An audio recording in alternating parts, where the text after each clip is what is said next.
Hey, I'm a tool user. You need to be able to use tools in this business. Yes, you do, and I'm going to create one called Tool Using Agent. First, I'm going to use the command line ollama QWEN3.6 35 billion parameters to enhance a prompt so that the coding agent can develop a tool agent, and that's running there.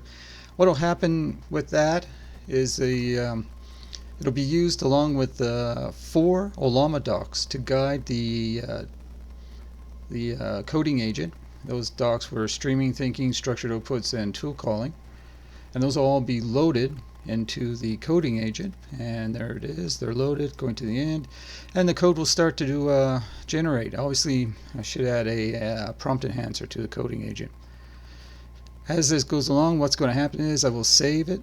You'll see the code coming. And the output is continuous. I did save it before the analysis part finished. It's taking too long. I got to remove the analysis and think of a different method. And sometimes it's missing things. Code came out as one large file. It came out pretty nice. One little error, nothing significant. And but it's all in one. I had to divide it up and put it into multiple Python files, which you'll see a little later. This what will be a tool calling agent receives instructions from the user. In this case, we're going to use 4 different types of instructions. One will use a command line to list the files in the directory. Should show right there as it goes through. The next one will run the ClockPy program that was developed the other day. There it goes.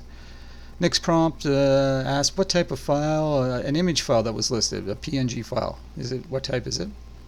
After that, it'll use the is there an EOG program on the system, and then use it to display that image file. Let's see if it does that.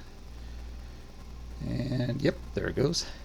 And now I've asked it, is there a Postgres database on this system? And it goes around and checks that. And the next one was a little harder. I asked it, is there a pgvector add-on to the Postgres database? Pgvector is used for cosine similarities. That is used to store vectors for embedding. It had trouble finding it because, well, it just wasn't allowed in Postgres, and then every other way it tried, it couldn't do it. Tried one sudo command, it wasn't allowed. So far so good on that.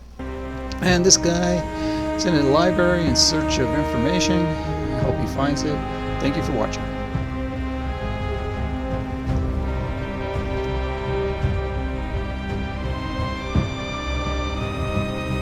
That's done.